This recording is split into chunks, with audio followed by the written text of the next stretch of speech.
Shawa, Tuxgnusum, Slama, thank you and welcome to Juneau Afternoon. I'm Boston Christopher. Today we chat with NAMI Juneau about Mental Health Awareness Month, which begins tomorrow, May 1st.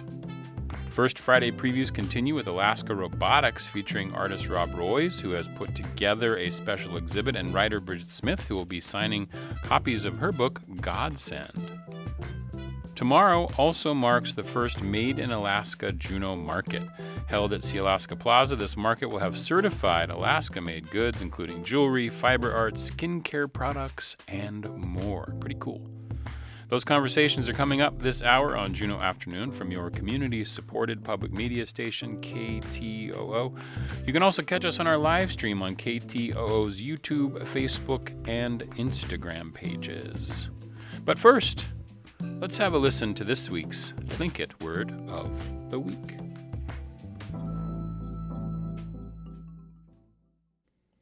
You're listening to KTOO's Tlingit Word of the Week. And this week's word comes from Kushtak Bill Fawcett. The word this week is Yana 8. Yana 8. That means wild celery. And here's a sentence. Yana 8. Wild celery is very good. Let's hear it again. Yana 8. Wild celery. Ganesh Chish to Juneau Lance Twitchell, Goldbelt Heritage Foundation, and the University of Alaska Southeast for this audio. Kushtako Ish Bill Fawcett was Slukach Ati and the child of a southern Shoshone man who passed away before Bill was born. His mother later married Sihua Bill Fawcett, who helped raise Bill. He lived on Akquan Ani and enjoyed working with advanced language learners, helping them answer difficult questions about the language. And tune in next week for another Tlingit Word of the Week from KTOO. Support for Juneau Afternoon comes from Heritage Coffee Roasting Company, providing Juneau with locally roasted coffee for over 40 years, with cafes and drive-through locations throughout Juneau. More at heritagecoffee.com. Support for Juneau Afternoon comes from Tongass Federal Credit Union, a member-owned financial cooperative offering checking and savings accounts, loans, and digital financial services. In Juneau at 8585 Old Dairy Road in the K Plaza and at tongassfcu.com. Federally insured by NCUA.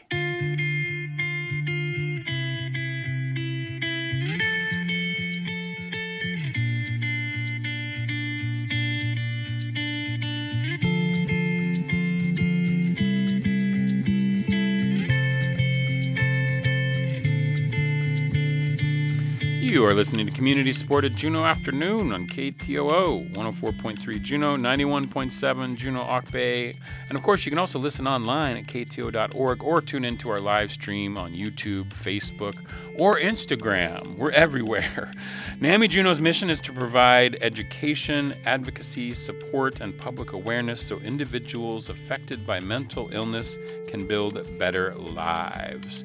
And May is Mental Health Awareness Month, and I'm joined now in the studio by Danny Alston from NAMI. Gunachi Shaigudi, thank you so much, Danny. It's great to have you here. Wasiyati, how are you today? Thank you. It's great to be here. Excellent. I'm doing well, thank you.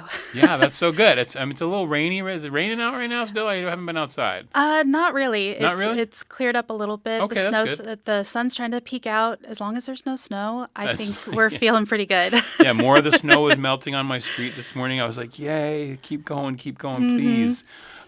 So let's talk a little bit about, let's remind folks first, like what NAMI does. NAMI is a national organization. I think it's it's in 49 of the 50 states, I believe. I believe you're correct. And so what do you do as NAMI Juneau?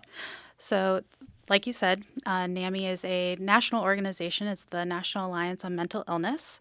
And NAMI Juneau is an affiliate of NAMI Alaska and therefore NAMI Juneau. So we're a subsection. Okay. And we support our community by providing suicide prevention trainings, mental health trainings for youth and adults alike. We have queer programming for youth and adults.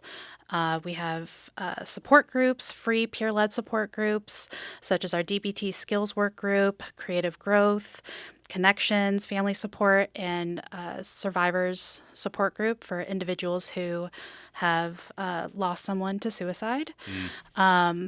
And we just try to support the mental health of our community here in Juneau and Southeast. I love that. And it seems to me that, at least from my perspective anyway, over the last, 10 years, maybe 15 years, I don't know. It seems like we've become more in tune a little bit with like what mental health is and what we should be doing for everyone's mental health. So I guess what I'm wondering is, in terms of what you all do at NAMI Juneau, what is mental health awareness, or what is that in your mind over there at NAMI Juneau? Sure. Yeah. So mental health, I would define it as being able to think clearly and coherently, not getting stuck in a rut.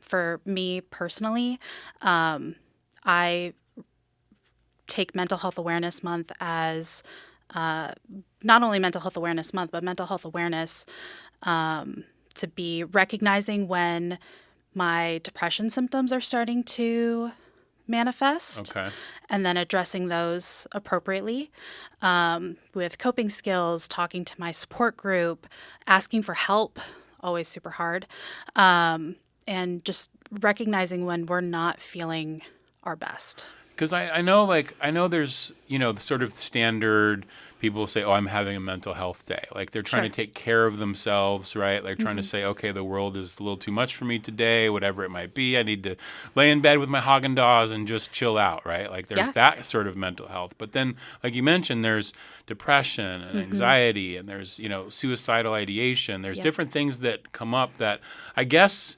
because I don't know. I'm not a doctor, obviously, and I'm not a specialist like you all over there at NAMI, but I think of illness makes it sound like it's a bad thing, and I think it's a struggle that a lot of people have that then it's one of those things where someone was on the show recently talking about sort of invisible disabilities, right? Like invisible sort of things with mental health. You may not notice something going on with somebody, right? So do you all deal with like the signs, like if you have a child or if you have a partner or if you have a friend, that I could learn information like, oh, I'm seeing something in my friend that may be invisible but could be something that has to do with mental health?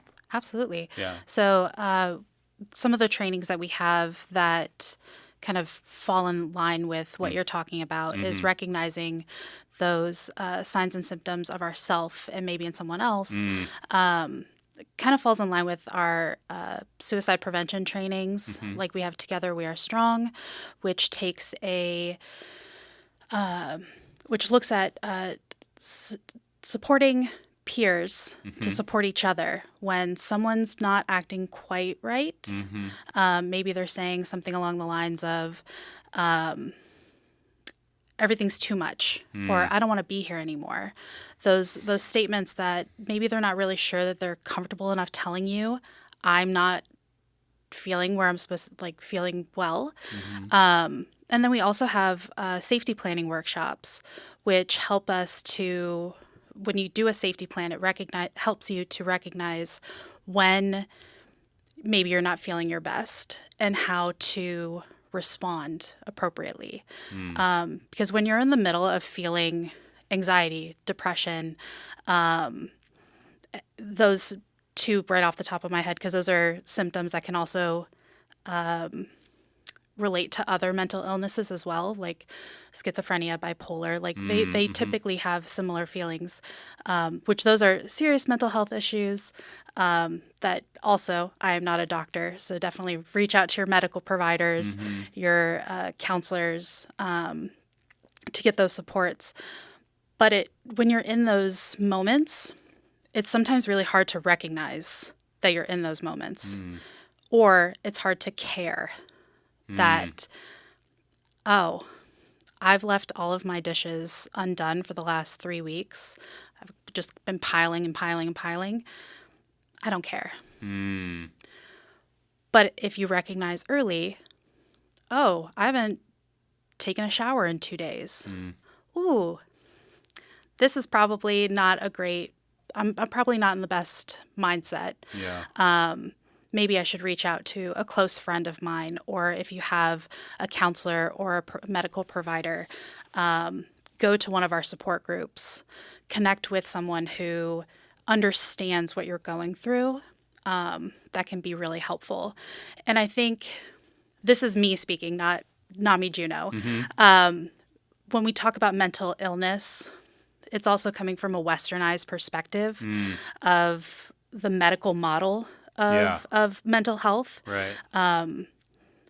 And when we talk about mental health, this is kind of going outside of the scope of what you just asked, but when we talk about mental health, there are biological impacts on mental health. There's social impacts of mental health. So it's not just a nature versus nurture. It is coming together. So there might be a medical intervention that's needed.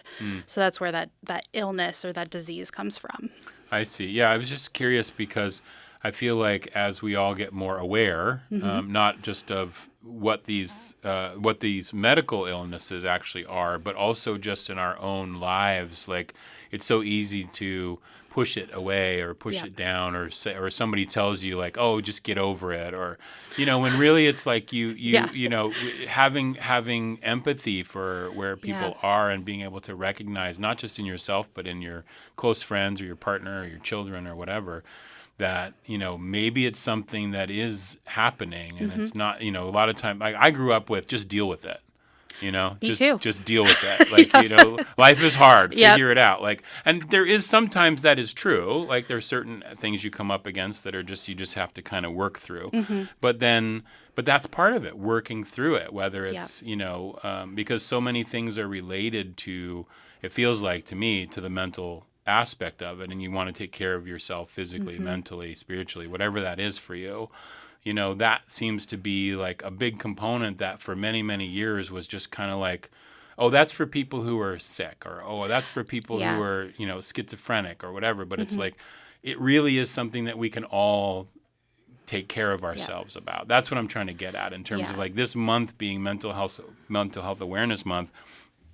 Don't let it slide. Like take the moment to say, hey, what's going on in my life, right? Like, and you guys have so many resources available. You can of course go to NAMI Juneau, NAMI-Juneau.org. You can find out about all these different support groups that they have, all the different programs that they have. There might be something there for you or a friend that might be in need. And so that's really cool. So, Danny, I do want to talk about this month specifically and what you have planned. I know you have a big event later in the month, but are there other things that are going on in and around this month? We have our support groups that are still happening. We have a training at Northern Light Church. I believe it's May.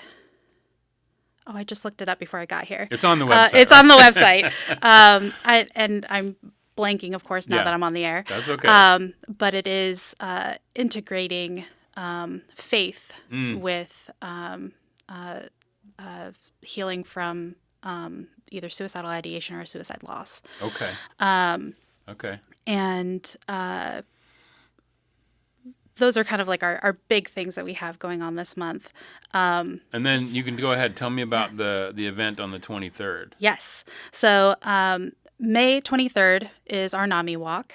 It is an opportunity for us to celebrate Mental Health Awareness Month by building community for folks who want to support mental health, helped us to reduce stigma. I think also kind of going back to our conversation that we just had, having that a medical diagnosis, I think, has also helped to reduce stigma. Kind of like you said, that it's an invisible illness. We can't see it. How somebody would react to a broken arm is very different than how somebody would act that I'm having a mental health day. Right. Both of them are equally they're valid. Yeah. And so this is part of how we're trying to celebrate Mental Health Awareness Month. Okay. I also have a personal connection with Mental Health Awareness Month, in 2017, Mental Health Awareness Month was the first time that I publicly spoke about my own mental health. So I'm a little nerdy about Mental Health Awareness Month. It's very personal. And it's also a fundraiser because we are trying to keep our programs free for all of our participants. This is a weird time for funding for nonprofits.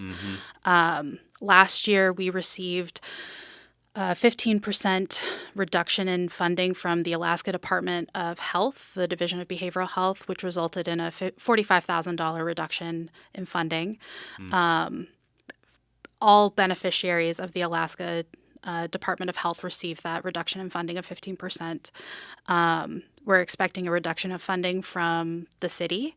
The Alaska Mental Health Trust Authority granted us a one-time $75,000 grant last year, but we're unsure of what programs we're going to be qualified for this year. We also applied for the Rural Health Transformation Program, which is awesome. A lot of nonprofits applied for that program, but we just don't know what that's going to look like. 1,800 organizations applied for that grant. Wow. Or excuse me, let me rephrase that. 1,800 organizations. There were 1,800 letters of inquiry that were submitted. Yeah. And so we're all trying to figure out which letters of inquiry were accepted so that we can apply for those grants. But there's just a lot of uncertainty on what the future is going to look like. Yeah. So this fundraiser is a big deal. It's going to help us to bridge any gaps that we may have with funding. I see. So this is on May 23rd. Yes. It's at 10 o'clock in the morning at Sandy Beach. And do I register for it by going to NAMIjuneau.org? So you can go through our website to get to the registration site. Okay. It's also NAMIWalks.com/Juneau. Okay. We also have a Facebook event. It is free to register. So if fundraising is not your thing, come on, hang out with us anyway. Right. We're going to have Steady going as our nice. musical The band? guest. Yeah, Local Juneau musical guest. Aaron, our executive director, he's going to be our grill master that day. We're going to be at the Pioneer Pavilion. It'll be about a 1 mile walk. As long as there's no snow, I think it's going to be a beautiful day. Hopefully there's no snow May 23rd, Dan. No, my gosh. I think we're all fine with rain at this point, Yeah, as long as rain's it's okay. not snowing. Yeah. That's really cool. Yeah, so we're just really excited to enjoy some time outside, just celebrating mental health with some movement, some connection. Some good food. And some good food and good music. Yeah, I love it. And I think that I don't know if it's the national theme, but I was looking it up, and it seems like this year's theme is in every story there's strength. I love that. For NAMI. Yeah, I know there's another one for mental health. What was the group that started the Mental Health Awareness Month? It was Mental Health America. Yep. Right, and they have a theme that is more good days together. But NAMI's theme is in every story there's strength, which I think is really cool because that's what I love about our show is everybody, the stories that people have. Like you're talking a little bit about, you're celebrating. What is it going to be for you? It's going to be 9 years. So next year will be 10 years. That's so fantastic. When you come back next year, we'll hear a little bit more about your story. Maybe that would be great. On your 10th anniversary, that'll be cool. But it's Mental Health Awareness Month. It's all of May. There's a fundraiser, NAMI Walk, on May 23rd at 10 a.m. at Sandy Beach, and you can get the link at NAMIjuneau.org. Right? Yep. Awesome. Or on our Facebook page. You're everywhere, right? We try to be. Facebook, Instagram, on our website. And also with Mental Health Awareness Month, something that we really try to remind our Juneau community is that if you have questions about mental health or you need access to resources, give us a call, send us an email. We have a contact us link on our page. That's what we're here life. What's the phone number before we go? Our phone number is 907-463-4251. Always make a phone call if in need, for sure. Absolutely. Thank you, Danny Gunthish, for being here. I really appreciate it. Thank you. This is Juneau Afternoon on KTOO, and here now is this week's Our Living Lands from Native Voice One. This is Our Living Lands, and I'm Jill Freitas. In southern Oklahoma, the Chickasaw Nation is planting trees to combat climate change. The project is also ensuring that Chickasaw culture gets passed down to the next generation. In this encore episode, KOSU's Sarah Lisi has more. You guys like playing in dirt? Yeah. Well, what we need. On a crisp fall morning, Chickasaw Nation Head Start students gather in a field at the Oklahoma Preserve, located on the tribe's reservation between Oklahoma City and Dallas. Hey guys, let's go plant the tree. Come on. About 20 children are grabbing soil and packing it together to create a healthy foundation for 25 young trees. It's an effort funded by a U.S. Forest Service grant under the Inflation Reduction Act. Here, Mavis, just put the dirt in there. 4-year-old Mavis June Wilson and her mom Julie were among the group participating. What did you feel when you were planting a tree? Did you feel happy, excited? I feel happy and excited. Julie says she's Seminole, and Mavis is both Seminole and Chickasaw. Seeing Mavis cultivate a relationship with the land this young, Julie says, is important to her. We used to live off the land, whether it was going and gathering or hunting or whatever, the land always provides. Yeah, that's a big root. But the lands they are standing on now were not open fields before. There used to be more trees that prevented erosion along the Blue River and surface water runoff during storms. Katie Gillis works as the Director of Conservation at the Nature Conservancy, a global nonprofit that partnered with the Chickasaw Nation in 2012 to protect the lands at the Oklahoma Preserve. Gillis says this area was hardwood bottomland before colonization. And after these lands left Chickasaw ownership, the ranchers cleared it entirely and turned it into meadow. And so we are actively working to restore it. Restoring the land to its natural state will ultimately help combat climate change. More native trees can help filter pollution and cool the community when it's hot outside. But experts say that works best when the right species and number of trees are planted. A few years ago, we planted over 4,000 trees and put sinuosity back in the creeks that feed the Blue River here to keep water on this land longer and to raise the water table. So the 25 trees that the Chickasaws want to plant here fits in perfectly with our restoration efforts. But this work, if done correctly, isn't just good for the local environment. It's also personal to the Chickasaw people, says Jeannie Mosley, the Chickasaw Nation Sustainability Director. And the trees that we're planting today are all culturally significant trees. So we have bur oak, we have pecan, and these are all trees that Chickasaw people used to survive when they first came over here from our homelands. Mosley descends from 3 tribes in Oklahoma, the Chickasaw, Kiowa, and Comanche. Like Julie Wilson, she remembers the imprint the land left on her people through her father's teachings. He said that whenever you think about land, you have to realize that people died for it. So the people that have survived, it just kind of shows me that I am honored to take care of this land because I am kind of keeping their memory alive. The memory also lives on now with this new generation of young people like Mavis. She's graduating this year, and this is something that she gets to do, and in another 10, 15 years, she gets to come back and actually look at the tree that she planted when she was almost 5 years old. The tree Mavis helped plant is an oak tree. In front of it is a little nameplate showing both its English and Chickasaw names. The tree symbolizes her, and she's going to go through changes in life, and so is that tree. And I hope that she remembers that no matter what happens in life, changes are always going to happen, whether it's going to be good or whether it's going to be bad. And it's just part of life. The trees and the land here at the preserve are a reminder of Chickasaw history, and that no matter the adversity, these children and the land are finding ways to prevail. For KOSU, I'm Sarah Lisi.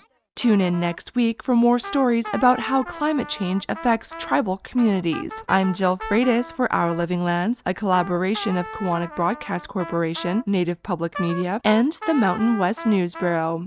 Native Voice One, the Native American Radio Network.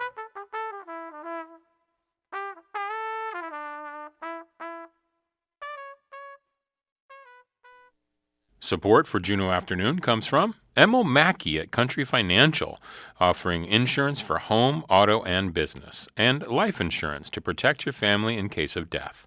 Located in the Juneau Nugget Mall. More information can be found online or by calling 907-500-7017.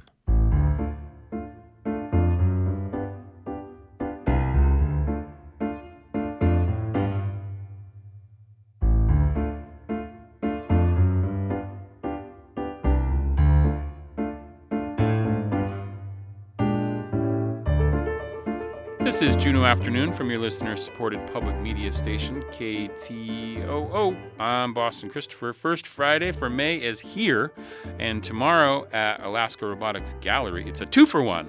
It's artist Rob Royce and author Bridget Smith. They, along with co-owner Pat Race of the Alaska Robotics Gallery, join me now in the studio. Gunath Chi, Sha'iyadi, thank you so much. It's a pleasure to have you all in the studio today.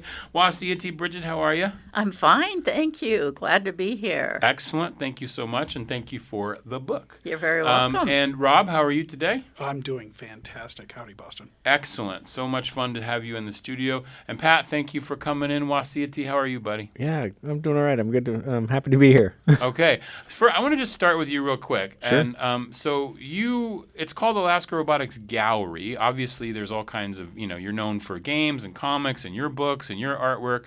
And when did you all start having things? Have you been doing this since you moved into the new space, like art shows a lot of the times now? I mean, that's a great question, because this goes back to the roots of how I met Rob, is that, we've been hosting artists at the gallery since we opened in 2012. But prior to that, we had the Ruby Room Gallery. And this connects to Bridget's daughter, Sarah, as well. So Sarah Asper Smith ran the Ruby Room, which was connected to our office space in the Emporium. Rob would come in and do life drawing nights. And that's really how I got to know Rob, is he would contribute to art shows there and ran the sessions. And then Bridget's daughter. I mean, what a great connection. I feel like you threw a dart and hit a bullseye. So you've been doing it since the start, basically, like supporting artists and having them in the space and being a part of it. And now you have this wonderful big space up there on the corner, right next to Amalga Distillery. Yep. Yeah, that's right up the hill there. Yeah. And I'm just happy to be here today as a hype man. I love Rob's work. I love Bridget's work. These are two people who have put so much of their heart and soul into the Juneau arts community, and I'm glad that we get to celebrate them, because I love it. But see both of them oftentimes behind the scenes, and it's nice to put them out front. That's so cool. So Rob, let's start with you. And I do have the page you sent me, which is some of the work that's going to be presented at the gallery. So this is for people who are on the live stream. You'll be able to see a little bit of the kind of work that Rob is working with here. So tell me a little bit about, because he mentioned life drawing, you tell me a little bit about your work. Like what is your style and where does it come from? Let's see. I just wanted to look at what we're looking at on the live stream here. Okay. Yeah. So, I spent a lot of time drawing things as they looked. And then I got bored with that and started drawing things in a way that I wanted them to look, sort of. Interesting. Or things about them that I thought was interesting. Line shapes, various combinations of those that look interesting to me. And what I've been doing over the last, what's been a while now, is I've been flipping things around in my head and layering them on top of each other. I take there's a process where you're warming up where you do these things called gesture sketches, which are just real quick drawings, and I'll take those and erase them and draw the more complete drawings on top of those. And that's kind of what I repeat with my paintings, is I go through that process with them. Different layers of watercolor, acrylic, graphite.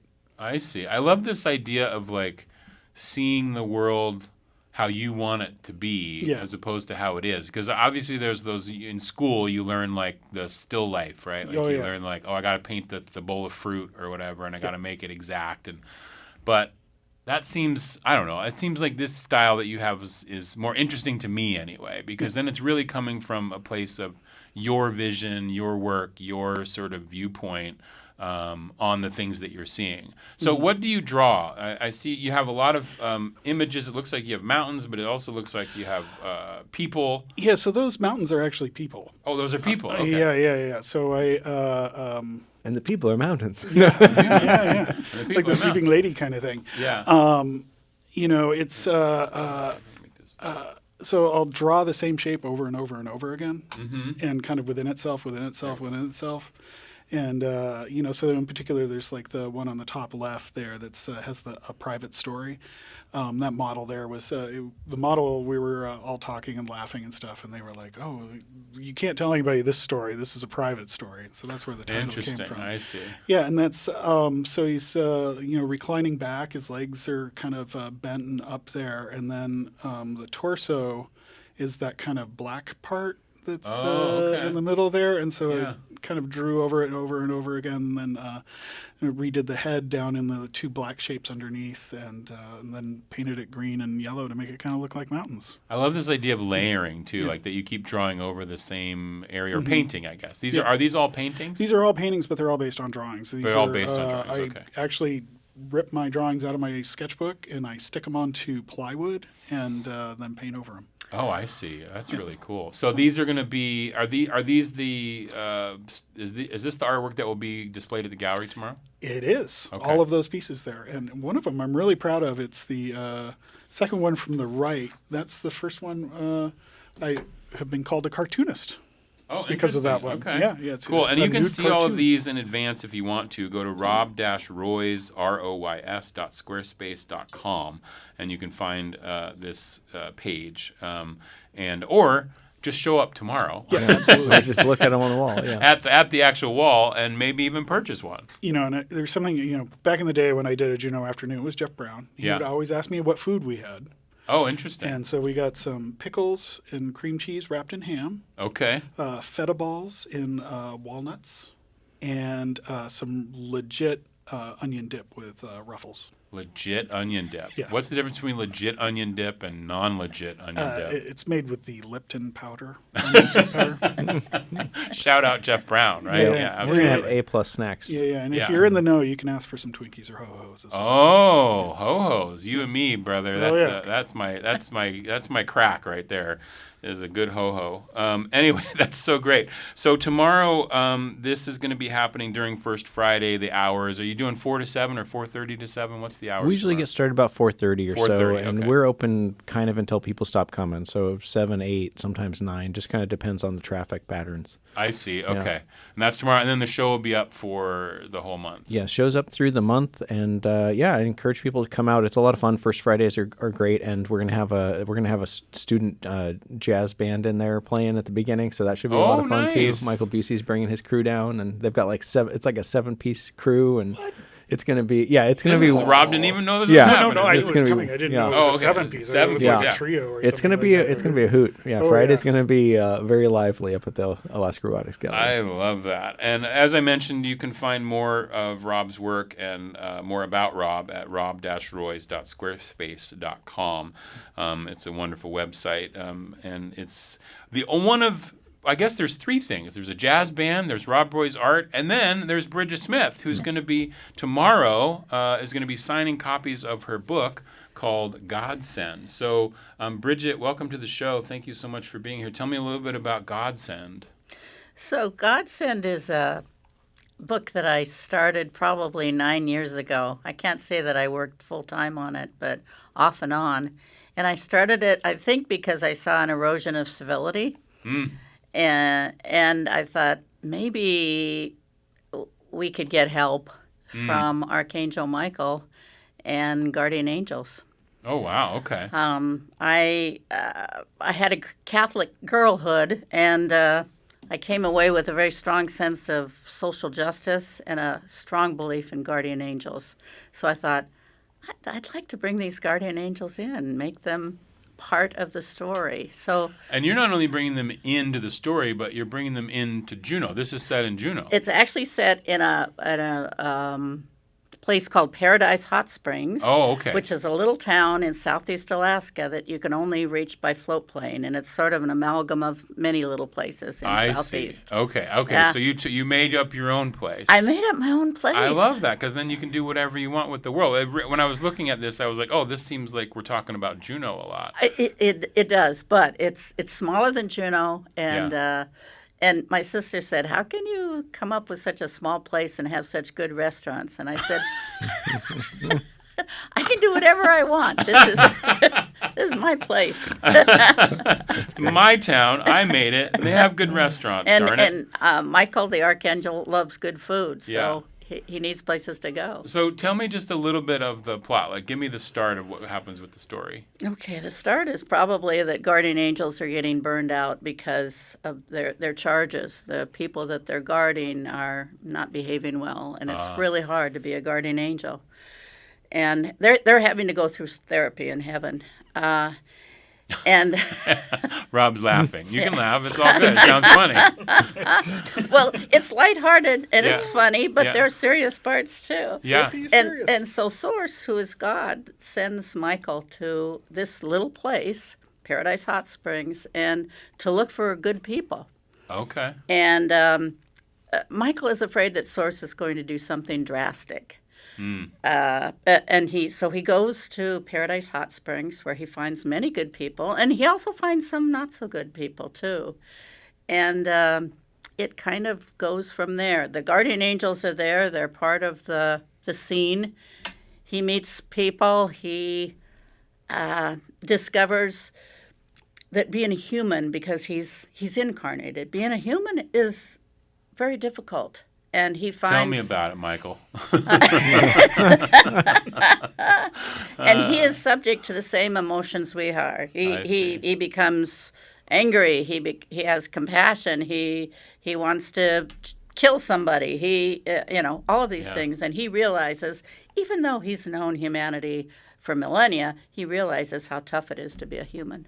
It's this is so off the beaten track, but I just watched the latest episode of Survivor, and it was really funny because Jeff Probst, the host, participated for the first time in the 25 seasons of Survivor. He'd never done it before.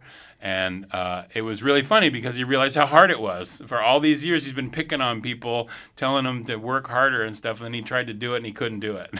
So it just made me think of that same idea, because it is interesting when somebody who's not part of it, he's been just guarding people, right? He has, and he's incarnated before, but he's really feeling it this time. Yeah. He is, because of the lack of civility, and he wants to bring it back. He wants people to be decent. He wants people to be good. I love that. And he's enlisting the guardian angels to work harder on people. Yeah, for sure. And I know this isn't your first book, Bridget. I'm really curious, though, because you wrote Death of an Alaska Princess. There's a gardening book that you've written. You've done some other publications for Boston Globe, etc., Christian Science Monitor.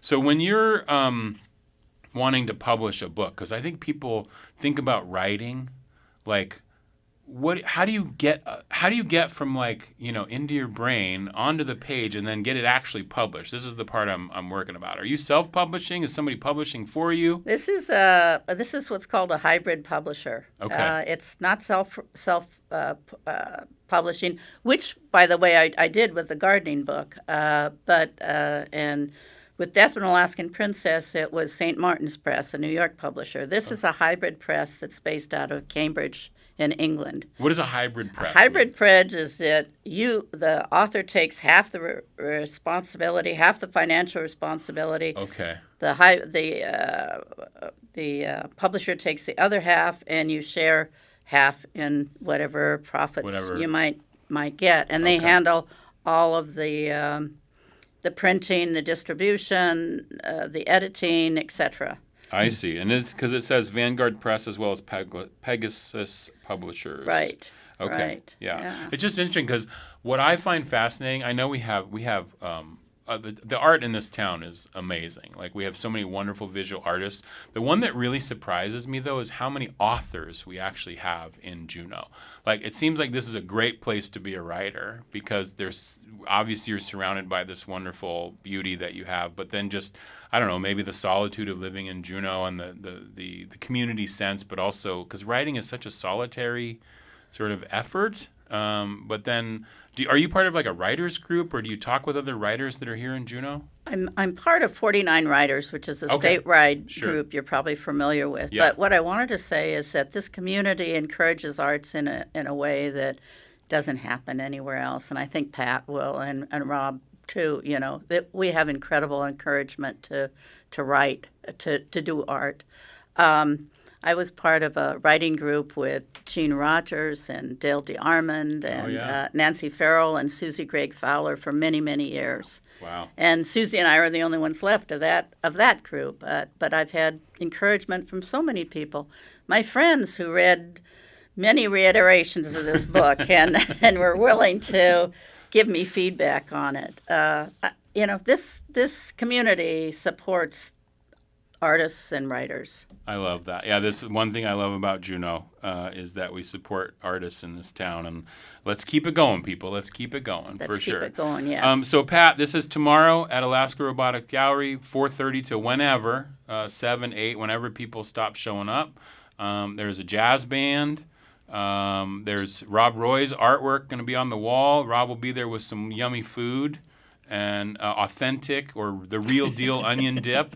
And then Bridget's going to be there signing books. Now, you're going to sign books tomorrow, but then will the books be there for a little bit of time after that? I think we'll have them for a while, but I think that probably the best place to pick up books in town is like Hearthside or Rainy Retreat. Sure. We specialize in like comics and graphic novels and things like that. Right, so. But you might keep a couple copies around. Yeah. Okay. We got a box of them, so but I'm assuming they'll sell out tomorrow. Yeah, absolutely.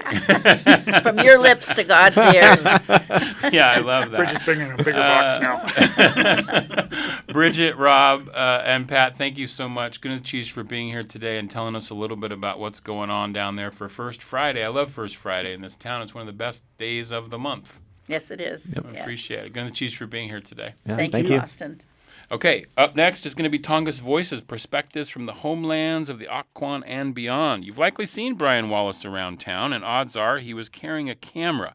Wallace has been taking photos of Juneau people, places, and happenings since he was a kid, and he has worked as a photojournalist at the Juneau Empire for nearly 30 years. He comes from a family of artists. His father, the late Amos Wallace, was a renowned carver, and Wallace takes pictures of the present for future generations. He also is working to memorialize hang on a second. What is going on there? Why was that happening? The sound is not what I want there. Juneau people. Oh, that's so funny. I gotta fix my sound here for a second. But he is working to memorialize the past, his own family, and Juneau's. Excuse me. So we'll play Brian Wallace here in just a second once I get this figured out. In the meantime, let me play you just a little bit of music while I figure out what's going on. Thank you. This is Juneau Afternoon on KTOO.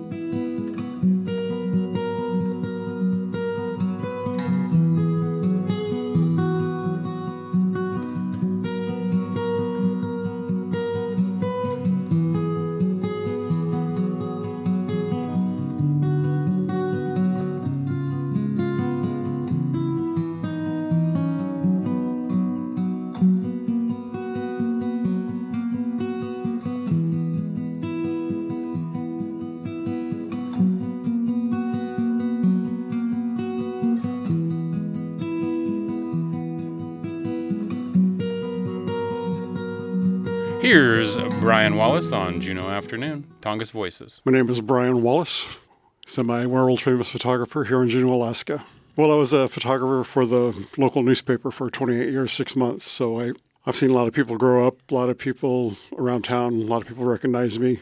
It's hard for me to sneak out of town or be anywhere. I like trying to be anonymous when I travel. Last time I was in New York City, I saw on a Facebook post, someone said, oh my God, I just saw Brian Waltz crossing Times Square. She gave the whole rundown, what I was wearing, what direction I was heading, so that kind of blew my cover. I was trying to sneak out of town and I was caught. I think around 5th or 6th grade, my older brother Roger, who was taking photographs for the Juneau Douglas High School totem yearbook. And I kind of wanted to copy him with taking pictures and developing images. So that seemed like magic to me, just take a picture, use the enlarger, project something down onto a piece of paper, dump it in chemicals, and all of a sudden, like magic, the image appears. Technology is real amazing now, the digital. Back when I started, I had maybe 2 rolls, 72 exposures to cover a whole story. And now I take several hundred to several thousand. I photograph Celebration. There's thousands of dancers. So there's going to be many thousands of images. And so narrowing down to, 20, 25 decisive moments that would define the event is it's a lot of work. I'm a full-time employee at the Alaska State Museum. One of my jobs that I do is to photograph some artifacts. Photographing the hands-on objects as well as other stuff that people aren't allowed to hold, but we need a visual record of that. It just amazes me photographing, the old Tlingit artifacts, the blankets, even the mysterious ivory artifacts that were dug out of the tundra. We have no idea what they were used for, but some person made it, long before the Egyptian pyramids were built. It's been very thrilling for me to photograph all of my late father's work. He has some totem poles in museums in New York City. I made pilgrimages there to photograph it. And one big one in Cincinnati. I've traveled throughout the whole country trying to track down all the totem poles that he made. I'm still looking for the ones that he carved for Disneyland back in the 1950s, but their archivist hasn't been able to locate them for me. I'm trying to round up as much artwork that my dad did. He did literally hundreds, maybe thousands of bracelets, and they're all out there in the world. And I've maybe photographed about 20 or 30 of them so far. Anytime someone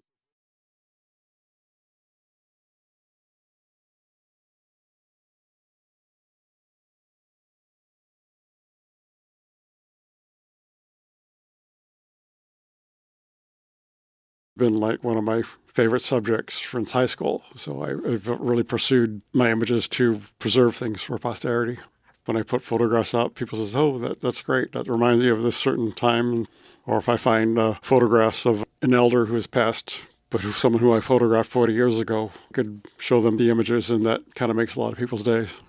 That was Juneau photographer Brian Wallace talking about his love of photography as a way to preserve both the past and the present for future generations on this week's Tongass Voices. Support from Hanson Gress, seeking curious people who like technology, network engineering, and customer support. Opportunities for those who thrive on problem solving. Details at hansongress.com/careers.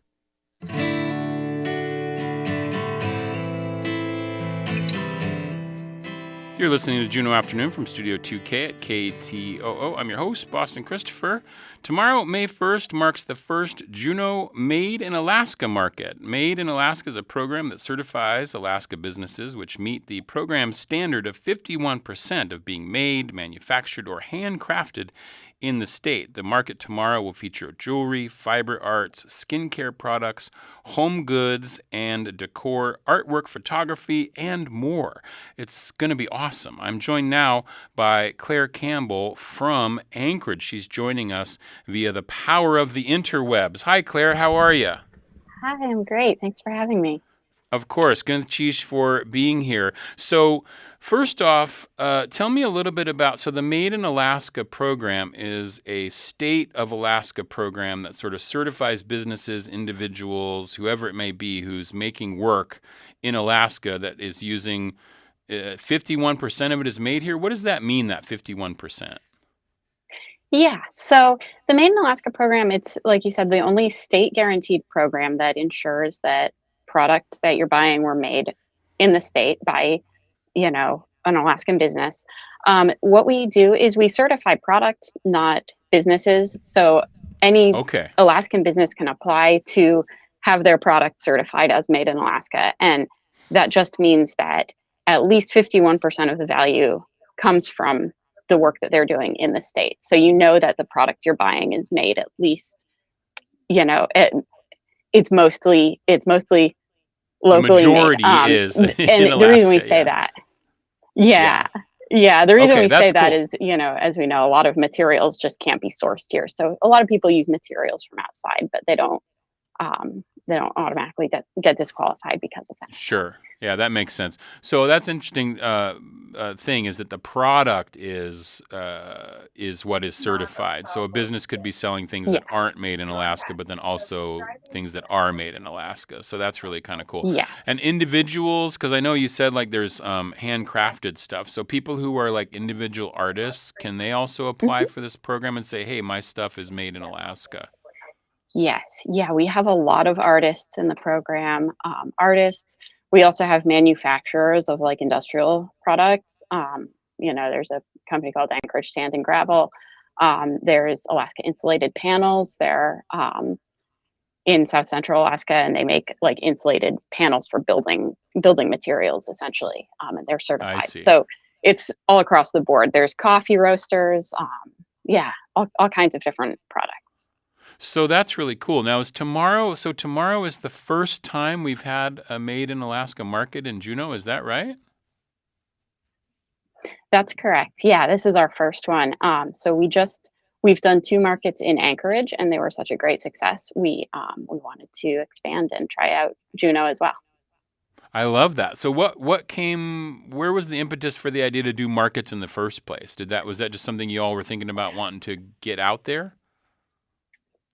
Yeah, so the Made in Alaska program, our goal ultimately is to promote Alaskan-made products. And so we don't, we don't have we don't have a huge capacity.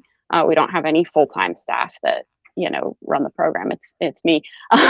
And so but we do what we can where we can to help these businesses promote their products beyond just being able to use the logo, just beyond just having that guarantee. We do a Manufacturer of the Year award. And we decided to start trying these markets as another way to help promote Made in Alaska businesses. So are you working with somebody here in Juneau to get it all coordinated? Yeah. So, we're a state. We have, we're putting on the market at the Sea Alaska, at the Sea Alaska building. It's the office building, not the Heritage Center. So they're next door to each other. But so we're working with them on the venue, and I also have some colleagues down there that are helping out. So I see. we've got a lot Because I of know that the great people helping us plaza put and this on. that and that inside space is really cool, as well as the outside space. I don't know if you'll be outside at all, but that's going to be kind of cool. And then, so are we going to be seeing products that are predominantly made here in Southeast, or are there products that are going to be represented from other places around the state? Yeah, so we have vendors from all around. Most of them are Southeast. We have several Juneau businesses. We have someone from Haines. We have someone from Hoonah. But we also have someone from Fairbanks who's flying down, and we have someone from Palmer. So most of the businesses are closer, really just because of logistics. I think it's people want to, sell at a market that's near them. So but we do have people from all over the place. So it's going to be really great. Oh, that's great. And I was mentioning some of the things that are going to be there. We're going to have jewelry, fiber art, skincare products, home goods, decor. And so when you were putting together the market, did you just reach out to everybody in the program and say, hey, who wants to be part of the market in Juneau? Yes. Yeah, we did. We sent out, we have, an email subscription, listserv that so we reach out to all our permit holders that way, and we contacted everybody, and we got a good number of applications from a good variety. So That's really cool. Well, hopefully the weather is going to be great for you tomorrow, and it's going to be possible. Because I feel like if you've done 2 in Anchorage, and then you're reaching out to Juneau now to do this one, like if it goes well, this is something that we might see on an annual or semi-annual basis or something? Yeah, we really hope so. We hope we can continue doing these regularly, hopefully annual. Our Anchorage market that we did in November was a huge success. So we're definitely going to be doing that one again this year. And this Juneau one, obviously if we were to do it again, it's a year out. So, so we don't have any firm plans in the works, but yeah, we really hope that we can make this a regular thing.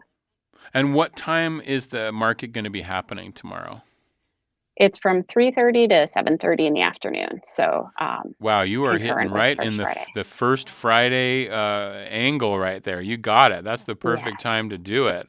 Especially if you get out early, because First Friday, most of the people start doing stuff around 4:30, so you can hit the Made in Alaska market first before all the products are gone, right? Because that's going to happen. And then get yourself out there for your First Friday.